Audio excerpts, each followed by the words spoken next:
BJP Barrackpore সাংগঠনিক জেলা কার্যালয়ে চাকরি চায় বাংলা এই বিষয় নিয়ে ভারতীয় জনতা যুব মোর্চার পক্ষ থেকে একটি সাংবাদিক সম্মেলন করা হয়। তাতে উপস্থিত ছিলেন তাপস ঘোষ জেলা মুখপাত্র, আবিষ্কার ভট্টাচার্য ও জেলা কনভেনর শ্রী সুকুমার চৌধুরী।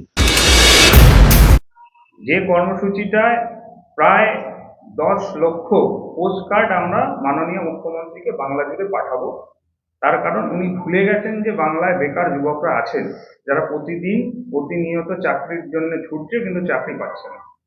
সেই কারণে ভারতীয় জনতা যুব মোর্চা পশ্চিমবঙ্গের তরফ থেকে একটি কর্মসূচি আছে, চাকরি চায় বাংলা। 10 লক্ষ পোস্টকার্ড আমাদের লিখে মাননীয় মুখ্যমন্ত্রীকে পাঠানোর আছে। তার মধ্যে ব্যারাকপুরও অন্যতম। ব্যারাকপুরও পার্টিসিপেট করবে। আমরা যুব মোর্চার পক্ষ থেকে আমাদের মধ্যে পেয়েছি মাননীয় জেলা সভাপতি ব্যারাকপুর সাংগঠনিক জেলা শ্রী তাপস ঘোষ মহাশয়। এই কর্মসূচিতে উনি আমাদেরকে সহযোগিতা এবং আমাদের মার্গদর্শন করবেন, দিশা দেখাবেন, সেই আশা রেখেছি এবং উনি আমাদেরকে কথা দিয়েছেন করবেন। আর এই মুহূর্তে এই কর্মসূচি নিয়ে বাকি বিস্তারিত যা বলার আছে আমাদের মাননীয় জেলা সভাপতি উনি বলবেন। যে যুব মোর্চার তরফ থেকে আগামী দিনে কাল কিংবা পরশু দিন থেকে একটা কর্মসূচি চালু হচ্ছে, যেটার নাম চাকরি চায় বাংলা। চাকরি চায় বাংলা মিনস যে বাংলার যুবকদের হাতে আজ কাজ নেই, বাংলার যুবকরা বেকার।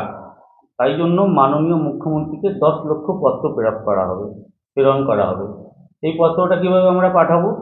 আমাদের বিভিন্ন যে জনবহুল এলাকা আছে, যেমন স্টেশন, বাজার, বিভিন্ন জায়গায় আমরা টেন্ট তৈরি করব, ক্যানোপি তৈরি করে আমরা যুবকদের আহ্বান করব, যুবকদের একটা পোস্টকার্ড দেবো এবং সেই পোস্টকার্ডে যুবকরা মাননীয় মুখ্যমন্ত্রীকে লিখবে যে আমাদের চাকরি চাই। আর এই চাকরি চাই বাংলার এই ক্যাম্পেইনটাতে ব্যারাকপুর আরও প্রাসঙ্গিক এই কারণে, ব্যারাকপুরকে বলা হয় ব্যারাকপুরের সাথে শিল্পাঞ্চল কলকাতা জড়িত আছে। আপনারা যদি দেখেন বারাকপুরের হুগলি নদীর দুই প্রান্তে একটা হুগলি, একটা আমাদের ব্যারাকপুরের বিস্তীর্ণ কলকারখানা আজকে সব বন্ধের মুখে। মানে এক সময় যেখানে শিল্পের পূর্ণভূমি বলা হতো, সেখানে আজকে শিল্পের শ্মশানে পরিণত হয়েছে। হাজার হাজার লোক আজকে বেকার হয়েছে এবং সেটা যেমন পুরানো কারখানা বন্ধ হয়েছে, অনেক লোক চাকরি হারা হয়েছে এবং নতুন করে কোনো কর্মসংস্থান তৈরি হচ্ছে না। সেই উদ্দেশ্যে যুব মোর্চা, ভারতীয় জনতা যুব মোর্চা মুখ্যমন্ত্রীকে একটা তাদের দাবি পেশ করবে, সেটা 10 লক্ষ পোস্টকার্ডের মাধ্যমে। এছাড়া যে কয়েকটা বিন্দু আমরা যুবকদের, এইটা ব্যারাকপুর শিল্পাঞ্চলের জন্য কত টোটাল পশ্চিমবঙ্গের জন্য 10 লক্ষ পোস্টকার্ড আনা হয়েছে। এবার দেখো, বেসিক্যালি ব্যারাকপুর এটা একটা গুরুত্বপূর্ণ জায়গা। ব্যারাকপুরকে শিল্পাঞ্চলই বলা হয়। আমরা ব্যারাকপুরের তরফ থেকে প্রায় 50 থেকে 70 হাজার একটা টার্গেট রেখেছি বিভিন্ন স্টেশন এবং বিভিন্ন জায়গাতে যে পোস্টকার্ড আমরা মুখ্যমন্ত্রীর কাছে পাঠাবো যুব মোর্চার নেতৃত্বে। যুব মোর্চার সমস্ত ভাইরা এটা বসবে। এছাড়া কয়েকটা বিন্দু যেমন আছে যে বিপুল পরিমাণ কর্মসংস্থান হ্রাস হয়েছে, আপনারা জানেন যে প্রায় 30 লক্ষর বেশি মানুষ কাজ হারিয়েছে, তার মধ্যে ব্যারাকপুর অন্যতম। ব্যারাকপুরে জানেন আপনি কতগুলো চটকল এই মুহূর্তে বন্ধ হয়েছে। ব্যারাকপুর শিল্পাঞ্চলে প্রায় 174টি কারখানা বন্ধ হয়ে গেছে। আপনি চিন্তা করুন, 174টি কারখানা বন্ধ হওয়া মানে কতগুলো লোক বেকার হতে পারে। এরকম, এটা শুধু একটা ব্যারাকপুরের উদাহরণ, এটা সারা পশ্চিমবঙ্গ জুড়ে এটা একটা তৈরি হয়েছে। তারপরে বিভিন্ন জায়গায় নিয়োগ দুর্নীতি থেকে শুরু করে মানে গ্রামীণ তহবিলের তছনছ থেকে শুরু করে ভুয়ো জব কার্ড থেকে শুরু করে সমস্ত কিছু। এবং সবচেয়ে বড় কথা যেটা হচ্ছে যে পরিবেশ, শিল্প বান্ধব পরিবেশ না থাকার কারণে বিভিন্ন ভালো ভালো কোম্পানিগুলো পশ্চিমবঙ্গ থেকে বিতাড়িত হচ্ছে, পশ্চিমবঙ্গ থেকে তারা পলায়ন করছে এবং বিভিন্ন তোলাবাজ সিন্ডিকেটের দাপট আজকে বিভিন্ন কারখানা বন্ধ করতে কারখানার মালিকরা বাধ্য হচ্ছে।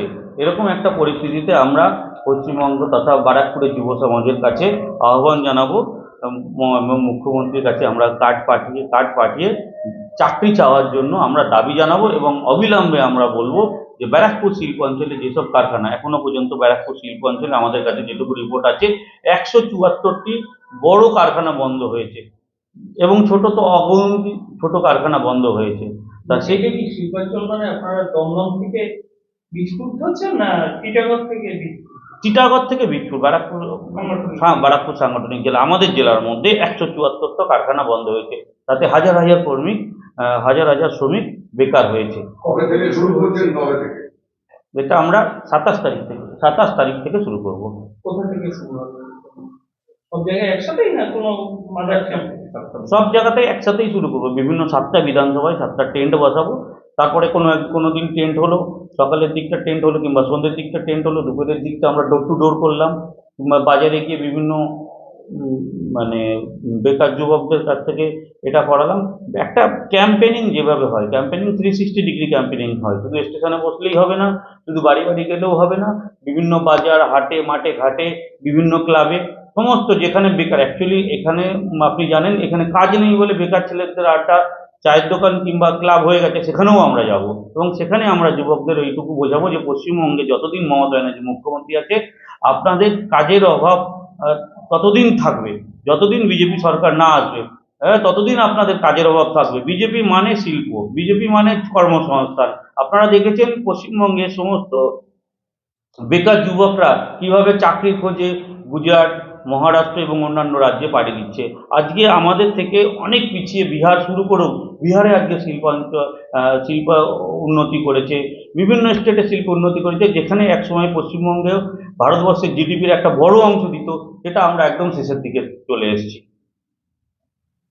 কিন্তু শ্রমিকরা বলছে কিছুটা যে যেরকম ভাবে দিন কলকারখানা বাদ করে গেছে। আমরা দেখেছি সিপিএম এর রাজত্বকালে কিভাবে লাল ফিতের ফাঁসে কারখানাগুলো শ্রমিক ইউনিয়নগুলো অত্যাচার করে বন্ধ করে দিয়েছে। তারপরে মমতা ব্যানার্জি আসার পর দৌরাত্ম, তৃণমূলের গোন্ডা বাহিনী দৌরাত্ম, লেঠেল বাহিনী দৌরাত্মে কিভাবে কারখানাগুলো বন্ধ হয়েছে, তোলাবাজি দৌরাত্মে কিভাবে কারখানাগুলো বন্ধ হয়েছে। ঠিক আছে।